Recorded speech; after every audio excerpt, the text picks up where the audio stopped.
భద్రాద్రి కొత్తగూడెం జిల్లా భద్రాచలం పోలీస్ స్టేషన్లో ఏసీబీ దాడులు చేశారు. పోలీస్ స్టేషన్ సీఐతో పాటు ముగ్గురిని ఏసీబీ అధికారులు అరెస్ట్ చేశారు. గత నెల 19వ తేదీన భద్రాచలానికి గ్రావెల్స్తో వెళ్తున్నటువంటి లారీకి ఎలాంటి అనుమతులు లేవని పోలీస్ స్టేషన్కు తరలించారు. అయితే అనంతరం సీఐ సూచనలతో గన్మ్యాన్ రామారావు 30,000 డిమాండ్ చేసినట్టు తెలియజేశారు.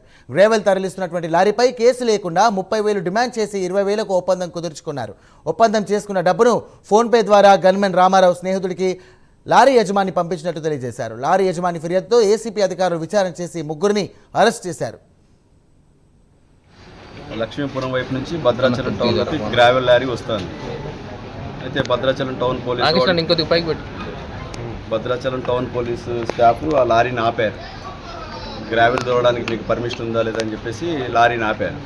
ఆపిన తర్వాత ఆ లారీని తీసుకొని స్టేషన్ తీసుకొని వచ్చారు.